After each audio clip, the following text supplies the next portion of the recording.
Hi, I'm your host, Katie Elise. I teach simple and doable ways for support needs moms to live their lives with more intention, shifting away from caregiver burnout and towards the thriving lives they desire. I also share stories from real moms just like you because I believe that sharing and honoring our stories is essential to feeling less alone on this journey. This is the Thriving While Surviving podcast.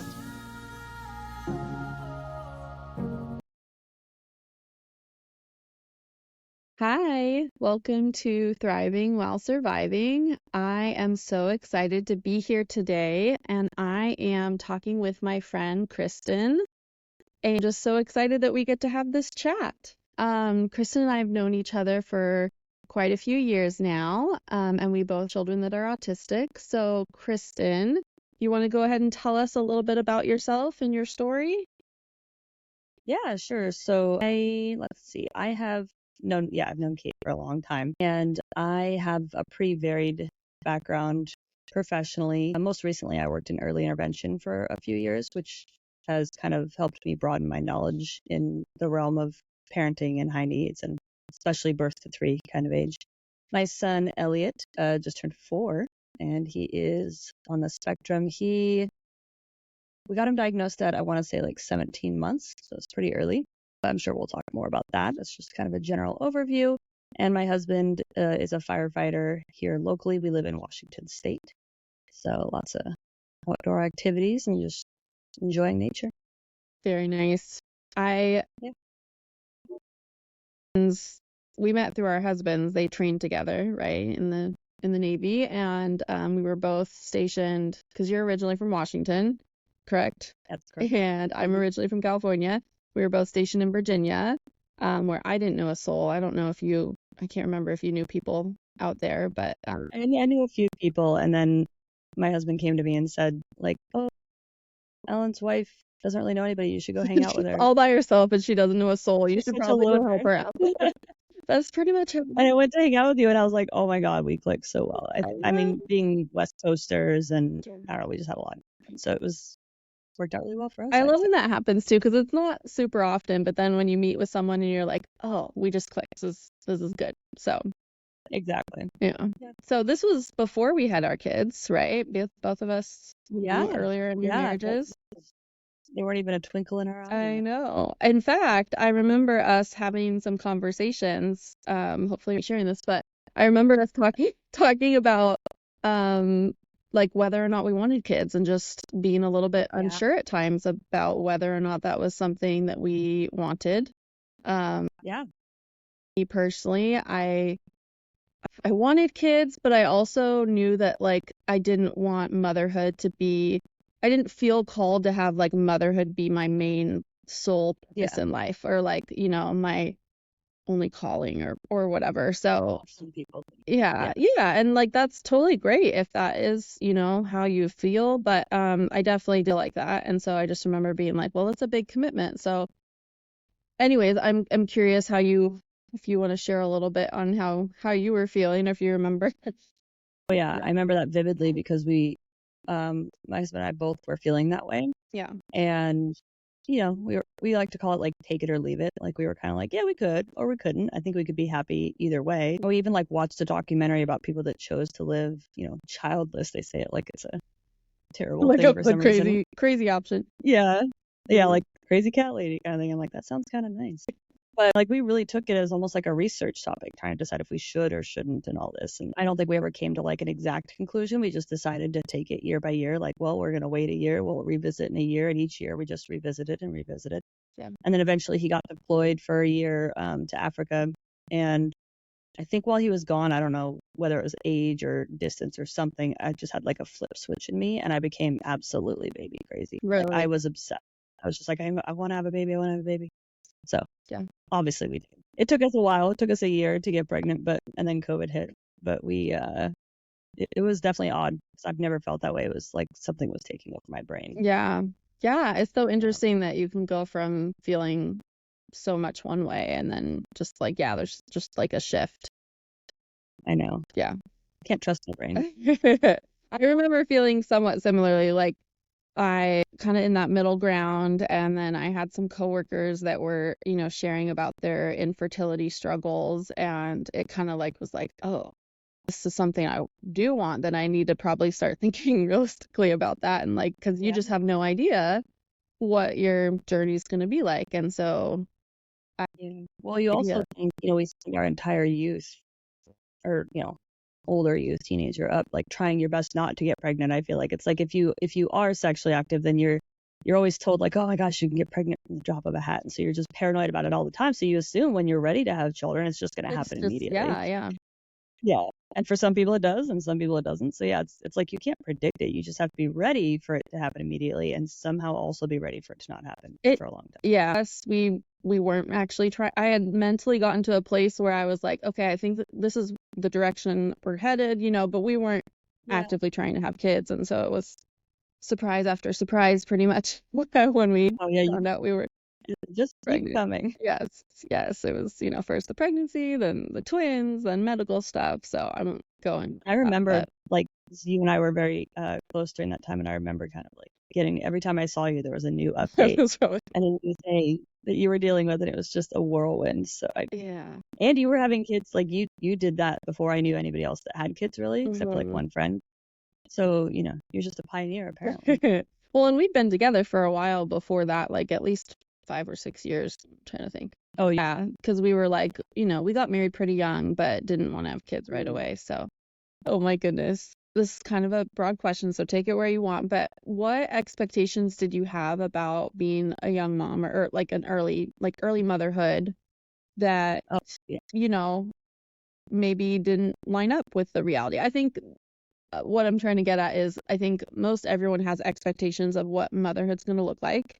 And for most people, they're not really met, like it's going to look different than what you expect. But I think when you have children that have support needs, it is drastically more so, it's a lot more than the usual. So do you have any sort of expectations maybe that you had before you became a mom that you were like, what is going on? Definitely. I mean, a lot of them were with myself, right? Like I had expectations of, oh yeah, we're going to have to get up every few hours. We're going to be exhausted, but you don't really think granularly about it. Like you're going to have to get up. Yeah. But in my mind, it was almost like, so, you feed, you rock, you change, they go back to sleep. And it was like, no, that's not how that always goes. So Elliot was born with reflux, which is, fairly common, but we didn't know that for the first 3 months or 2 months or something. And so he wouldn't sleep on his back at all. He would not lay on his back, and he would just scream and wail. And he was so colicky that we had what we called happy hour. So he was happy for 1 hour a day. And it was like from like, like legit, other than that hour, he was screaming all the time, crying, screaming. And he always had this like really, we call it his Winston Churchill face, but he was just like, he's always just mad looking. And so it was just way harder. It was like, I knew this was going to be hard, but it's a lot harder, and validly so, make up my own words here, because he was harder than other babies. And I will always stand by that. And of course, everyone's favorite thing to do is talk about how their situation was also hard, or like all babies are like that, which just makes you feel like, well, great, why was it harder for me then, But anyways, going off topic there, but yeah, so colic, reflux, thank God we had no breastfeeding issues, because that was, that would have been a whole nother layer on top of that. But I became obviously immediately very depressed and very anxious, because it was like anytime you could get him to stop crying, I was then just like, please don't do anything to make him cry again. Like we just like, let's just, and so then I had this like noise paranoia. If you could get him asleep, I was like, thing. But as you can see this pattern developing, it was like me just moving from one obsession to another, something else to like freak out about or obsess about. And I stopped eating. I stopped sleeping. I was like, it was clinically concerning. Christian at one point in the first week was like, do I need to take you to the emergency room? Like, I don't know what to do. You're not eating, sleeping, or anything.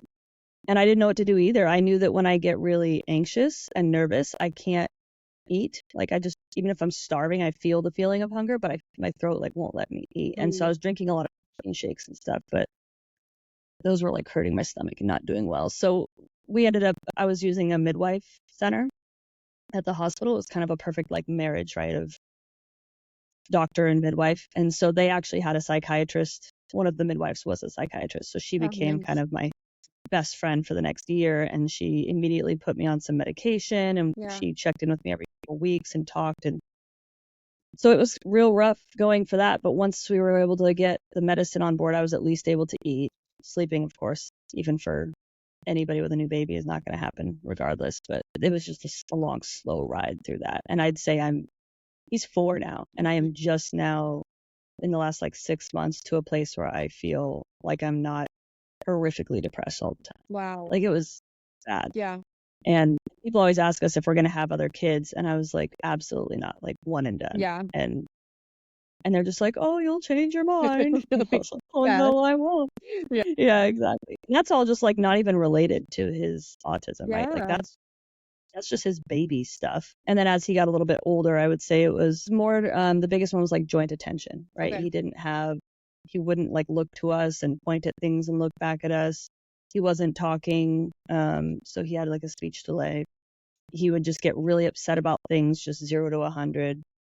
It's hard to remember like back to the very first symptoms, right? Now that he's like a bigger kid. Yeah. But yeah, a lot of it was play-based and attention-based. It was just like he was in his own world and was not trying to participate with anyone around him. And so I actually saw the UW, which is a college here, University of Washington, had like a research study you could join.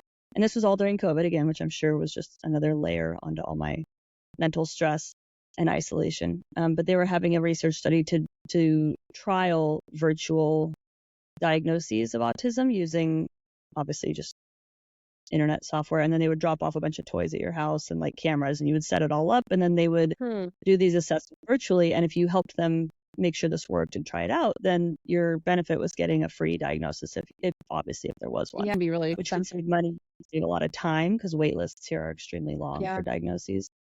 But I essentially did all this myself. My husband did not feel that there was anything going on, and he said to me, he's like, I honestly just think you want to find something wrong with him. And I thought about it, I like to think that we can have open conversations like that. And even though I was a little bit defensive about it, I was like, what? Like, what are you talking about? And then the more I thought about it, I thought, well, kind of, yeah, because if there's not something wrong with him, then there's something very wrong with me. Yeah. Because this should not be this hard. And it's either because something's harder about being his parent, or I just suck at this so badly that it's this hard, Well, it's your first child too, or your only child. Like, you don't have anything to compare it to. And so you're right. Like, is this supposed to be this hard? Is this normal, or is this not the normal experience? Like, you're just kind of navigating it blind a little bit, especially if you don't have experience with, other people in your life that are neurodivergent or, have the same, needs or struggle. Or even other kids. I mean, we had like no other friends really with kids. Yeah. We only had one kid that we knew, so we had nothing to go off of. And yeah, so that's how we got him the diagnosis. And it was pretty obvious to her pretty early on. I think like she was trying to get him to play with a toy. Every time I tried to get him to play with a toy, he would like run off and just wanted to like put on his boots or play with his boots or play with the light switch fans, and so he would not pay attention at all. And then it was the buttons. Somebody was the genius who came up with the idea that the camera was going to be just like a rigged up Ring camera, like a doorbell. Yeah. And so he went up to it and saw a button, and he just pushed the button, and it was like ding dong. And he was like, oh, so he just spent the whole time like pushing. Well, I guess that's the point of a research study. But yeah, so long story short, I met with her like a week later, and she gave me the diagnosis and resources and all that. Yeah. Stuff. I will say I have found it to be a common theme, at least in my experience with, I had joined a support group at one point with other moms of neurodivergent children that you actually told me about, and found some moms that, I connected with. And I will just, it does seem to be a theme that sometimes the husbands have a little bit more of a difficult time getting on board with some of those diagnoses. And I don't necessarily know why that is, but I do think it's tricky.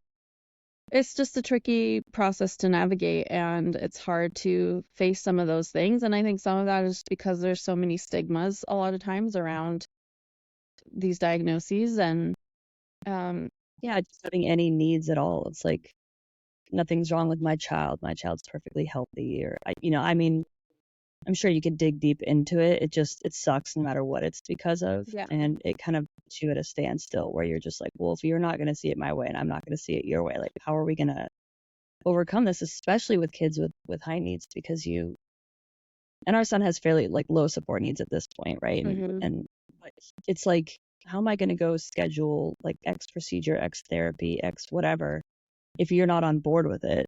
Like, that just, I don't know. You get to a certain point, like for us, it was my son's tonsils. He had enlarged tonsils, and he's like mouth breathing and drooling. And so I took him to an ENT, and they were like, yeah, he needs his tonsils removed, And my husband was like, no, I don't think that's true. And he was very uncomfortable with the idea. And so our compromise was that we would wait a year and get another, second opinion assessment, whatever. So I went and got a second opinion. Then we did another assessment with this ENT. Like, we had so many appointments. Yeah.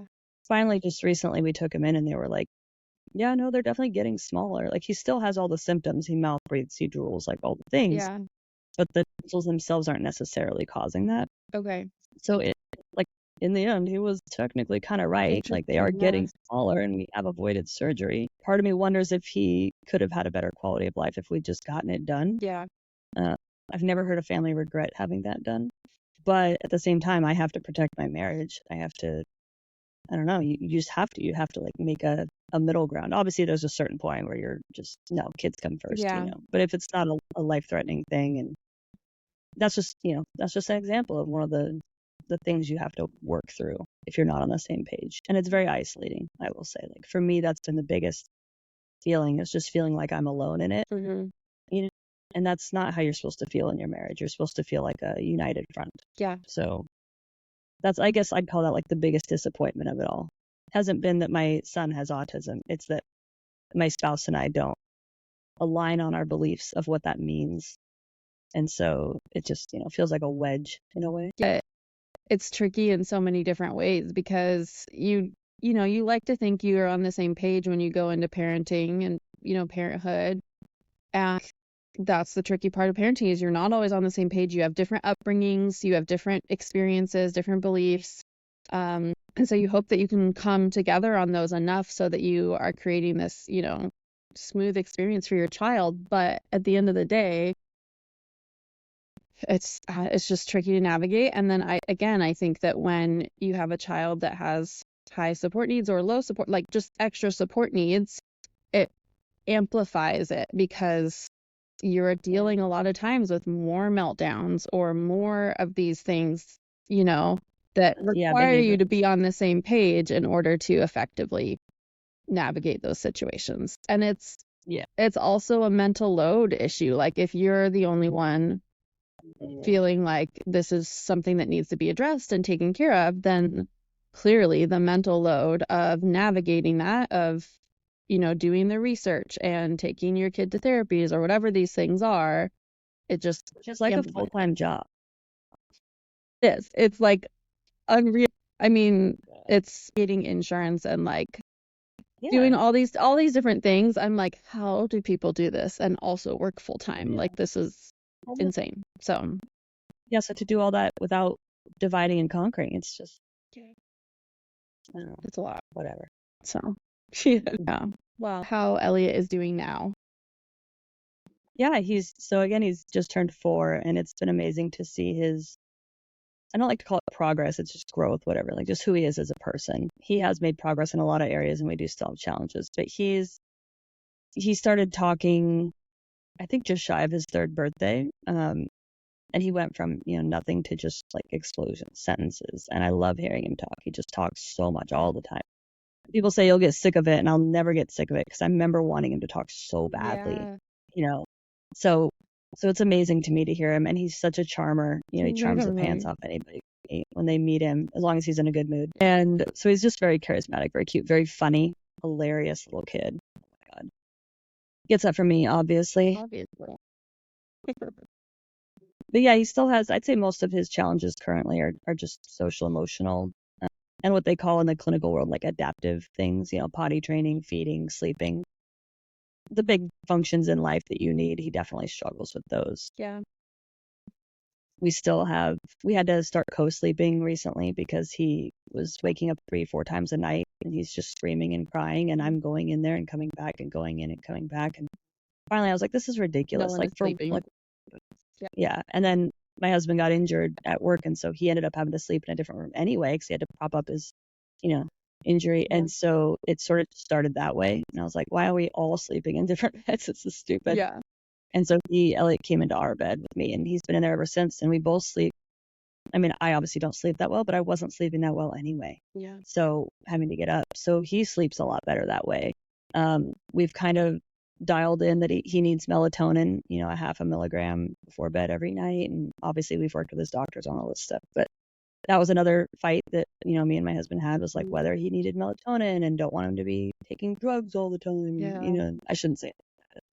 No, I get it. We've had similar conversations too, where it's like navigating medications or even supplements. Like Yeah. there's no And I'm having to explain to him, like, I've done all this research. I've watched hours of videos and listened to things. What are you bringing to the table with this bring me your conversation? research and then I will consider what you have Show to me say. what you've got. Yeah, and then we can have this conversation. And of course, there usually isn't any because, for whatever reason, they don't look into that stuff. But regardless, we did again, I like to meet in the middle. I'm understanding where he's coming from. Mhm.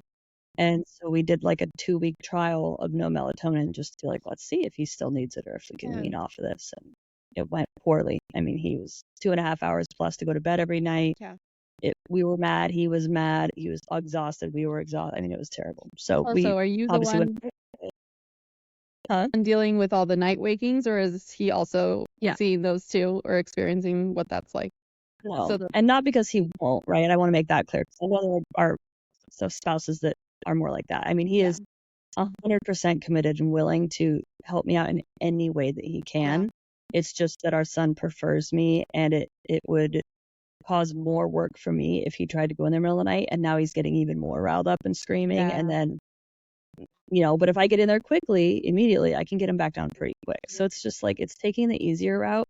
And it's also something that doesn't feel necessary. Like, I'd rather handle it. And then, we have a system where he'll get up with him in the morning because he wakes up early, and I'll go back to times. And so we work it out. But yeah, it's just, I'm the one that does sleep. And so he takes melatonin to sleep. He has night terrors. He has sleep apnea. We're getting a follow-up sleep study done. We've already done one sleep study with him, which was really interesting. So I'm excited to see kind of how that goes, and see if it was hard because he wouldn't keep a lot of the, cords and wires on him because he was like 2 when we did done it. that too. Were you in at the hospital overnight, or is that how yours? No. Well, yeah, I guess overnight, right? Okay. So I slept with him in a bed, but luckily they had it where it was kind of like a bedroom, like a hotel room almost. Yeah. Oh, nice. Because it was a hospital bed, I don't think either of us would have slept very well. But he slept fine. I mean, we were able to make it work. I was really proud of how he went into it. We did a ton of work ahead of time. They let me bring home the leads and the sensors and let him play with them, and we practiced taping them on his wrist and stuff. But obviously it's different having a stranger do it and on your head and everything. So we got as much info as we could, but a lot of it was still kind of well, without this data, or we know this, we know that. So we'll do it again. But he definitely has some sleep apnea. He has night terrors.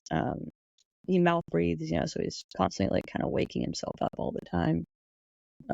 And taking a long time to fall asleep, but the melatonin fixes that. So that's our sleep situation. Feeding, I mean, typical extremely picky eater. He has 2 things he'll eat for dinner. It's like a cheese quesadilla or a cheese pizza. And it has to be a homemade, like the way we do it, cheese pizza, and it's one or the other. Yeah. Other than that, he eats strawberries and, if he could, chocolate all day long. He loves chocolate. Yeah. But yeah, so feeding's just really, really picky. And he also has dysphagia. Have you heard of that? I have, but can you describe it? Yeah, so trouble swallowing. So we started to know, I keep saying we. I started to notice that he was coughing a lot when he was drinking water, right? He would kind of do that, you get water down the wrong tube kind of a thing, but it was happening a lot. And it would happen with food too. And so we went and had a swallow study done. And he had what they called deep something penetration. So it was right up to his voice box. So it wasn't going through. So if it had gone through, they would consider it aspiration. Yeah. But it wasn't doing that. So it wasn't getting into his lungs. It was just getting cooled down here. So it was very close. So they wanted him on thin liquids, or thickened liquids, excuse me, where you put this stuff in it and it kind of turns your water into nectar-y thick gel. I don't know. It's weird. And I tried to drink it just to see what he was drinking, and I was like, oh, I couldn't do this. But he's little, he doesn't know. So we tried it, but unfortunately a side effect is like extreme constipation. And so it didn't work out well. And he wasn't having any, the concern is pneumonia. That's the concern, right? If he keeps getting water down the wrong tube. And luckily he was able to cough it up pretty well. So we had agreed we didn't want to treat him for that since we weren't seeing any clinical issues from it, really. We're just keeping a close eye on it. So he has, again, a follow-up swallow study soon to check on that. But the other day in the car, he was drinking water and he must have been eating a snack and he just like choked it all up and just got all over him and he was all scared. And that's scary as a parent too. I know. Are you breathing? Yeah, I had to like pull over. I was like, okay. But yeah, so we're just kind of trying to help him learn. I'd say he uses OT the most. Like he doesn't swallow, which is why he drools. So like all of his saliva just pours out of his mouth, and he always has his mouth open. I think because of his tonsils, but because he's having a hard time like getting through his nose. And so it's just like trying to get them to work with him on recognizing when his mouth is filling up with saliva and swallowing and all that. That's a thing. And he's 4, so he's kind of at this age where if we don't help him with that soon, like he's probably going to start having kids make fun of him for drooling. Like that's how kids get as you get older. And, yeah, that's hard. But we'll work through that too. So what? Feeding, sleep, and what was the third? Let's see. Oh, bathroom. Yeah, that's a whole thing. At least he won't poop on a toilet. So that's fun. I was like, you're in the biggest size of diapers. I don't know. I'm like, I secretly know, obviously, you can buy medical supply diapers. You're like, I know that. Yeah, but I can tell him like once you grow out of these, like there aren't going to be other diapers, and his teachers are so kind and amazing. They're working with us on it. We could not ask for better support in that situation. But it's just frustrating because he just won't. He wants a pull up and then he just gets down on the ground and just all hands and knees. That's how he does it. And I'm like, why won't you just, So we're working through that. Lots of regressions with, peeing and stuff too. But it's tricky because you don't want to shame them, but you want them to learn the skill that they need to learn, and so it's very common, I think, for that to be delayed or for it to be fine and then have these regressions. At least that's been our experience. Yeah, and that actually reminds me of kind of the biggest, the biggest cause of all of these. I don't want to call them like behavior issues. A lot of them are, but the things that we tried to use like typical parenting on, gentle parenting, right? It's like he's so sensitive to any type of both positive and negative feedback that you have to like walk on eggshells, and then before you know it, you're spoiling them. But then if you try to scale back and start being a little more, there's boundaries and rules, then they react in different ways. And so like, especially with the toilet, right? It's like the pressure to go, oh, you want me to do this, and now I don't want to do it. And so like you and I had talked about before, he has I don't know if it's like officially a subtype of autism, but PDA, pathological demand avoidance, or persistent demand for autonomy, which I like better. It just sounds more accurate. And so that has been, I'd say, that was a recent development in the last year, and it was an absolute eye-opener. Like it changed the way we parent him, mostly me, but even my husband's gotten on board because he's seen how effective it is. That's great. Yeah, it's definitely been a game changer, just realizing what his brain is thinking, right? So that you can support him and connect with him. Kind of yeah. Well, first of all, I remember when you first told me that the autistic, and being like, oh wow, like that's interesting that we both have this similar experience or path. And then when you reached out and told me about the PDA, I was like, what? Because I just feel like you don't hear about that very often. It's something that took me a lot of research to come across. And then once I did, it was like this light bulb moment of like, oh, it's like for so long I felt like one of my kids, you're just like, this is so hard all the time. They're upset all the time. They're like it's hard to even put into words, but you're just like, what is going on with this kid? There's something going on and I can't put my finger on it because it doesn't line up even with like the typical autistic, traits that you hear about. And so then when I was reading about PDA, I was just like, oh, okay, makes sense. And while not like, it's not 100% like the same exact thing, because I think everything varies from person to person, just like autism, is a spectrum. So is PDA, I think. But anyways, all that to say, I think that shift when you're able to understand how your child's brain is working and how, when you are putting demand on them, whether it's, explicit or just a perceived demand, their brain is perceiving it as this threat that triggers that fight or flight, or freeze response. So I think it's really great that you have been able to kind of shift some of the ways you have helped him with that, and that, your husband's been able to get on board, because that's a big, big shift in the way you parent and the way you approach your child. At least it has been for us. It's not been an easy transition. Yeah. So. I mean, it takes a lot more work. I mean, you're having to, every interaction, like, think before you do, think before you speak. You're almost trying to, it's not manipulation, but it feels like it sometimes. Like, you're trying to outwit your kid or outsmart them or trick them into thinking something is their idea instead of your idea. And then,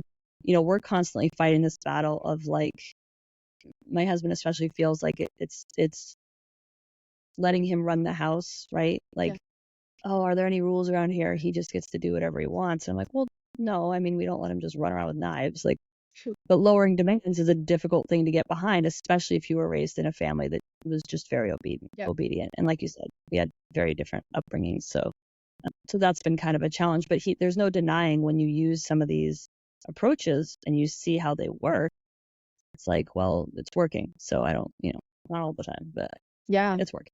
Well, so that's the proof. It's very, very different than the typical authoritarian parenting approach. And even if you're not, I think even if you don't want to be parenting in an authoritarian way, if that was your upbringing, it is so ingrained in the way you see that dynamic of how your child should respond to you, that I think it's very hard to make the shift towards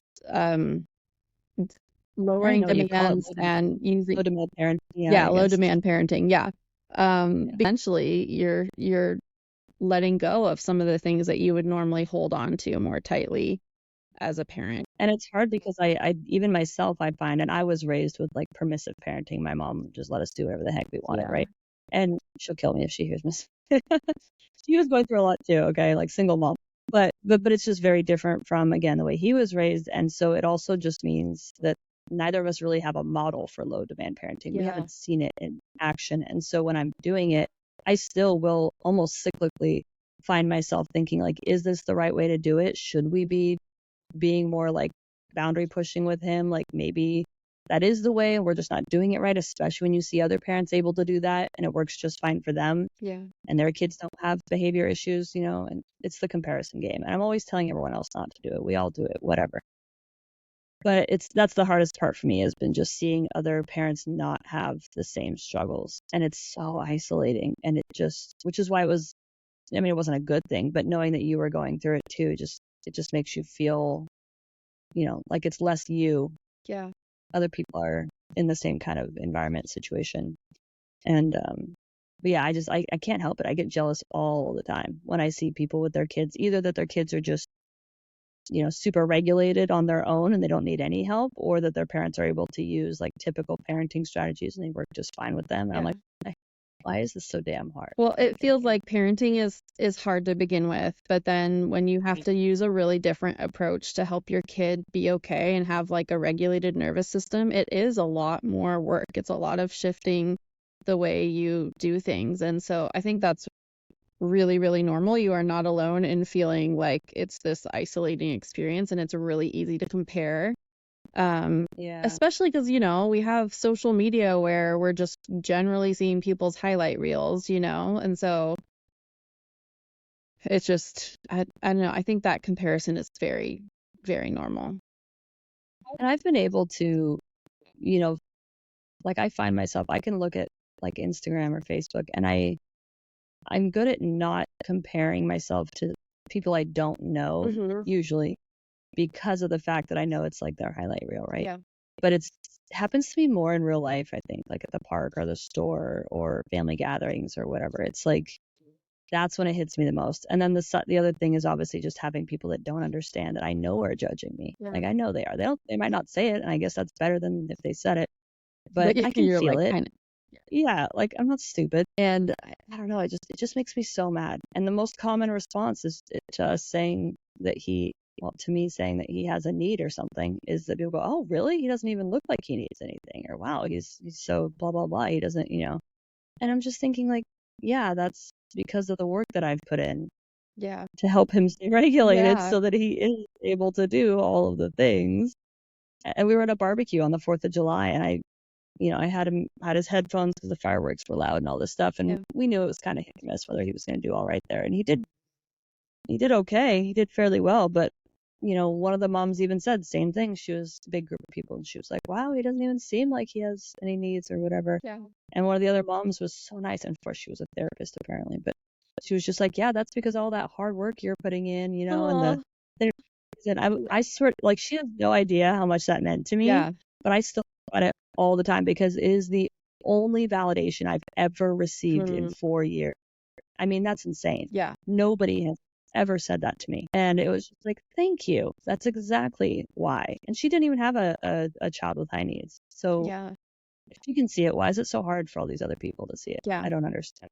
It is really frustrating because it does feel like a lot of invisible work that people just don't understand or recognize when they're not in it, and not seeing all the behind the scenes. Yeah. So when you're sharing about how it's really easy to feel jealous of other families or, other parents and just how easy it seems certain things come to them. Definitely felt that as well. And so have a lot of my friends that have kids with support needs. And there's this kind of running joke where it's like, well, hopefully this makes sense, but it's like my perfect family would be doing X, Y, and Z today, and this is what this would look like, versus, the reality is I know that we're probably not going to last at the park, or I know that, we're not going to be able to stay the whole time, or we're going to have to, do whatever it is to prepare or adjust our expectations to what our day is going to look like. It's very common, I think, to just have these expectations that things should go a certain way and things are going to look a certain way, and they don't so much of the time. And so it made me think of that when you were sharing about how easy it is to kind of compare. It's a constant grieving process is kind of how I've learned to think of it. Like, you are literally in every situation grieving the experience you thought you were going to have. Because of course, before you have kids, you think of all these different things like, oh, we're going to go to the pumpkin farm. Oh, we're going to do Christmas photos. Oh, we're going to, whatever it is. Yeah. And it's like, it's not going to be like that. And it is, it's like you're grieving it. And so you feel bad that you are doing that, but there's nothing wrong. And I talked about this on, Megan's podcast, the duality of it, like dual truths being okay. Like, I can grieve this and still be, grateful and loving towards my child. I think that's just the reality of the world. You can't be this or that. But yeah, and you can't ever just stop feeling that way because every situation's different. And so it's almost like you're just going through that process every single time. It does get easy. In general, with outings, we went out yesterday for a friend's birthday party, and we both agreed, like, as soon as he's not having it anymore, we're out. We know to expect that he's going to sit there on his iPad while we all hang out with our friends, or, just be all quiet. And so knowing what's going to happen, I think, helps with that. You don't kind of feel that grieving every time, but camping has been a big one for us. I mean, we were backpacking all the time before we had a kid. I remember that. And it was like my outdoorsy friends. Yeah, it was a huge part of our relationship. Like, he introduced me to it. We were out all the time. And I was like, oh, when we have a kid, we're going to be camping all the time. And it's like the worst, most miserable thing we've ever done every time. Oh my gosh, I mean, I can only imagine. Snapping every time. Yeah, like, it's all the sensory stuff and things out of your control, and different routine. Then you're packing up all this stuff just to go do this hard job in a different place, because much like vacations, right? Like, it's not a vacation. It's a trip. And then he wasn't really even enjoying it that much. So come to find out, he's like a city kid. He likes being in the city. And so we're leaning into that now. Like, we go out to the local, to Seattle or wherever, and we just like ride the subway around or go up and down big elevators. And like, he's happy as a clam doing that. And so instead of, being upset that he won't do what we want to do, we've definitely, after 4 years, like, gotten to a place where it's like, okay, he is who he is. And that's any child. Obviously, you learn that they have their own personalities and stuff. But so that stuff does get easier, but we've had to go through that process with camping. And we decided this year, like, we're just not going to camp for a while. Like, we're not going to make this, oh, it's something you're supposed to do in the summer. We'll do it every year. It's like, no, we're not doing it. Well, good for you, because I think it's so easy to cling tightly to those ideas of what you want to be your family traditions or what you want things to look like. And yet, when you are able to be intentional with your mindset and maybe reframe things and say, this is how my child is, and I can choose to push against it, or I can choose to lean into it and embrace who they are and try to work with them, and that's not easy to do, but I think it makes a huge difference. It'll take you so much further. Like, it's not easy to do, but when you try it once, you do it just once, and watch at the end of the day when you get back home and just notice the difference in your energy and your mood, all of everybody in the house, because there will be a difference. It's like, oh wow, we're all pretty relaxed versus, oh my God, I feel like we just fought World War III. So that's like probably the biggest growth that we've seen in ourselves as parents. Yeah. And that's been really good.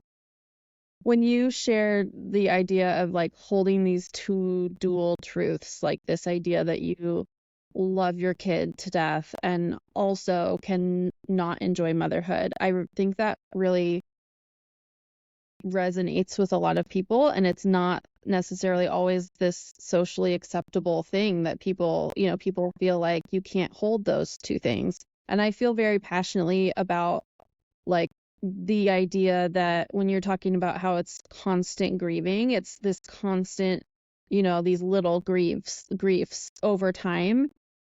I feel so strongly that that is 100% true. And also, I can be like a neurodiversity affirming advocate for my kid and think that there's absolutely nothing wrong with them and that I am, supportive of who they are and want to celebrate who they are. But also, I can still at the same time hold the space for myself to be like, this is not what I expected. I am grieving this idea of what I wanted or what I expected to have, and it's okay to feel those feelings. And if I don't feel those feelings, then they're going to not process and I'm going to have more issues in the long run. So do you want to share anything else about just holding those two truths or what that's been like for you coming to that realization? Yeah, absolutely. I mean, it's absolutely my soapbox too. I mean, I will just all day long. And I tell almost anyone I have to be a little bit careful now that he's getting older, because I used to worry, and people have asked me about this, like, wow, how can you say that publicly that you regret having kids, or that if you could go back in time, you wouldn't do it again. Yeah. And I still say those things. And I thought about it, and at first I was like, oh, I wouldn't want to have him hear that, so I'll just be careful where I say it. Obviously, I don't want him to hear it now. He's 4.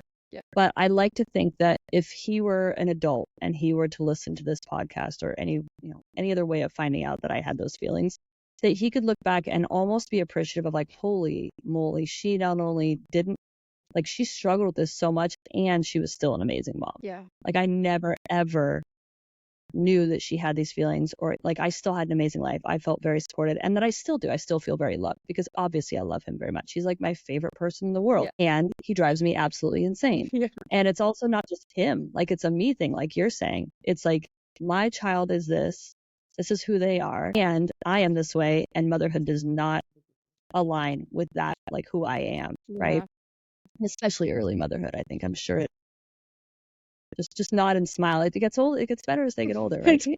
Everyone I think has a different, phase that they like the most. And I hear a lot of people love toddlers. I struggled during the toddler years, and it felt like it was never ending, and like it was just not that 4 is toddler, but you're still like, you're just coming out of the haze that is toddlerhood, which is a whole. I can feel myself coming out of it a little bit. And it's like, it's because he has more independence, right? Like, oh wow, persistent drive for autonomy. Oh cool. The more autonomy he gets, the easier he becomes in terms of like his behaviors and his challenges. That's so true. He's happier, which in turn makes us happier. Mm-hmm. Obviously, he still struggles, but yeah, no, I just don't ever want anyone to feel like they are an absolute terrible person because they feel that way, because there are a lot of people that do, and nobody wants to admit it. And so it makes me mad to think that people can come to you and be like, oh, should I have kids? Like, I don't know. And everyone's like, oh yeah, just do it. Absolutely. You're not going to regret it. Yeah. Like, you think of it as if it's this exception to the rule of a decision that you might regret. And that's not true. Every decision you make in life, you might regret. Every choice you make might not be the right choice. It just happens to be the one choice that you cannot back out of. Yeah. I mean, obviously, literally you can in certain ways, but whatever. But like, like, you're a mom, you're a dad, whatever. that is who you are now. And you step up to the plate and you do it, and you do it because you love your child. And it's not his fault by any means that I feel that my personality is incompatible with motherhood, or that I have my own neurodivergence and my own sensory needs and support needs that I didn't realize until I had a kid and was no longer able to provide myself with those things, right? Yeah. There's so many layers of it that have nothing to do with him. None of it's his fault. Yeah. So the hell if I'm going to either A, be a poor mother to him and treat him badly because of my own problems, like I like to think I'm more mature than that, or B, try to convince other people and just lie to myself about it. Like I'm not going to do that. So yes, I love my child and I will do anything in the world for him, obviously. And if I could go back in time, I probably wouldn't have kids again. Yeah. I don't know. Well, good But for you for being honest about it, because I do think, like you said, there's a lot of people out there that probably feel isolated in that and are told, I mean, the messaging, I think everyone has a little bit of different messaging, but I grew up in the church and I remember certain people saying specifically, like, if you choose not to have children, it's because you're selfish. Like, people aren't having children because they're selfish and they don't want to have to do hard things and make any sacrifices. And I just remember being like, that's bullshit. Like, that there are people, like, just because you don't, like, yes, you have to do hard things as a parent, but if you don't want to have kids, like, it's not automatically because you're lazy or because you aren't willing to do hard things. And those so are totally different concepts. That's ridiculous. I mean, I'm not going to dive into that one too deeply, but yeah. I just think there's a lot of messages that people get that make it so that they feel maybe shame around not loving motherhood. And so I think it's very and healthy. also, like, a lot of people, because there's that shame, they don't project the realities of motherhood and they internalize the difficulties and try to put out like they're not having problems to the world. And that just kind of also feeds into people who are going to have kids thinking, oh, it's not that hard. Everyone else seems like they're doing just fine. Yeah.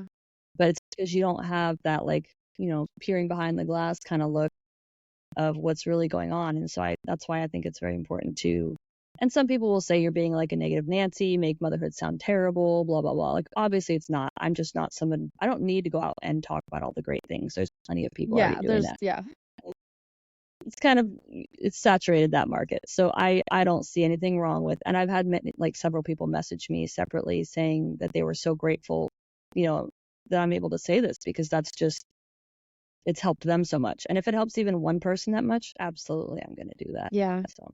Well, I think I found that one of the best things from my experience as a support needs mom has been finding other moms that just get it, that have been through similar experiences, that you can just share and be like, I'm having one of these days and here's what's going on. And they just get it. And I genuinely didn't think that I would find that, and so when you come across it, it just it normalizes it, right? It makes it so that you have this safe space to go, like, experience that grief not by yourself, when you are going through it. So I remember listening to, before I introduced you to that support group podcast that I was kind of listening to, I remember I would be sitting there at night, rocking him, trying to get him to go back to sleep or feeding him or whatever. And I was listening to episodes of it all the time, because it was just hearing stories of other women that were going through a similar experience. And that feeling of not feeling so alone was the most therapeutic thing for me at the time. Yeah. I mean, it was, and it still is. Obviously, your social connections are what help keep you on an even keel, I like to think. And sometimes you aren't able to find, friends or people who are going through similar stuff. Yeah. And in that case, I've found it helpful to just have people that are very understanding, which is also equally hard to find, right? But other moms who just are zero judgment at the very least. Like, they're just like, there's no like, why are you doing this? Why are you not doing that? Why won't you guys come to this birthday party? Whatever. It's like, they're just like, you do you. It's all good. I'm here when you need me. Yeah. And that's like my good backup if you can't find any other moms of neurodivergent. Yeah, because it's not easy. But you're right. I think having people in your life that just trust that you're doing what you need to do and that you know what you're doing and that aren't judging you, like, is so valuable and helpful. Yeah. So yeah, that's been a lifesaver for me. And that's, I mean, the podcast that you're sharing about, it's interesting because I had the idea for this podcast where, I have moms come on and share their stories. when the boys were like babies, we were, still in the hospital. They were still in the hospital, and it was more of the like medical mom, experience that I was like, I don't know what I'm doing. I just want to hear people's stories that have been through this. Like, I want to hear and connect with people that at least understand this experience to a degree. And then, I think it's important, and I'm just grateful that you have taken the time to share a little bit of your story and have this conversation with me. So thank you. Absolutely. If you could say or share anything to a mom that is perhaps newer in the journey of having a child with support needs, or maybe new to diagnosis, or maybe they're in kind of the midst of that, some of the lows that you talked about, when you were struggling with depression, what would you share with them, if anything? I think that for me, the two most effective or important lessons that I've learned or things I've told myself is that, especially with like a neurodivergence autism diagnosis or, something along those lines, obviously that's my experience, is that you're going to go through phases of how you feel about it, and that all of that is okay. You don't need to be super mom advocate day one. You don't need to be, completely on board with it. You're allowed to be really upset about it. You're allowed to grieve, like you said, your expectations. You're allowed to grieve the extra work that you're going to be putting in. Those are all valid feelings. And I think that people all go through phases like that. I remember when we first got the diagnosis, it was all treatment and therapies and like, what can we do to help him, and that's an absolutely valid place to start, because you're trying to, at some point, you're kind of still trying to salvage what you wanted your experience to be, right? Like, you're hoping you can just like get back to zero. And then you'll go through phases where you're just mad about it all the time. You'll go through phases where you have less difficult times and you're just thankful. You'll go through phases where you're doubting it. Like, is there really possibly a diagnosis? That can happen too. And then you can hit advocate phase, where you realize your kid is who they are regardless of a diagnosis, and you kind of start to lean into that. And I think that's part of everybody's parenting journey, is once you learn who your kid is, you just sort of lean into that. So knowing that you are going to ebb and flow with how you feel about it, and not ever giving yourself, grief or guilt about that, and being okay with all of those feelings, positive and negative. Like, this sucks is okay to say all the time. It sucks a lot. And finding your people, that is absolutely number one. And it's difficult during my darkest times, and it was COVID, right? Like, I can't just go out and join a mommy group. And so even if finding your people means listening to podcasts of people who are your people. Like, I used to listen to a crime podcast, and I just loved the banter and the relationship between the women on it, and it just felt like I was a part of this friend group gabbing, And it sounds kind of sad, but I was like, they're my little virtual friends, No, and I get it. Because I was laughing a lot, and it just felt less alone, I guess. That's how I feel about Glennon Doyle's podcast, the Untamed. Oh, podcast. yeah. I'm like, they're just my friends. I just listen to them every week, and so find that thing that like makes you laugh and brings you joy. And that's something you can do almost no matter what your circumstances are. Like, find little things like that, and just knowing that everything is a phase, everything is temporary. Each hard thing will pass or will change to a different version, but regardless, it will not be forever. And that took me a long time to learn too, and it really helps, like, especially early on, like sleep problems or any number of things, just knowing like, okay, this isn't forever, this is going to pass. Something new bad might come up, it's fine, but like, this specific thing won't last forever. And that'll get you putting like one foot in front of the other, I think. And it's not always necessarily going to be easier. Like, it will sometimes, but it's going to be different, and sometimes not. So, and trusting your intuition. Don't ever let someone else tell you that you're wrong or that you're overreacting, or like, your kid best. They don't. I could do a whole because I'm very passionate about absolutely that too. Right. Yeah. Never trust doctors over yourself. Never trust. I'm not saying don't listen to doctors, but like, keep your opinion and your experiences right up there at level with their knowledge and expertise, for sure. Yeah, because your kid best, and you're their number one. That was more than one thing, but that might have been like 4 things, but it was all really, really good stuff. It was gold. So thank you. I just really appreciate you sharing your wisdom and sharing about your experience. And yeah, thank you so much. Of course.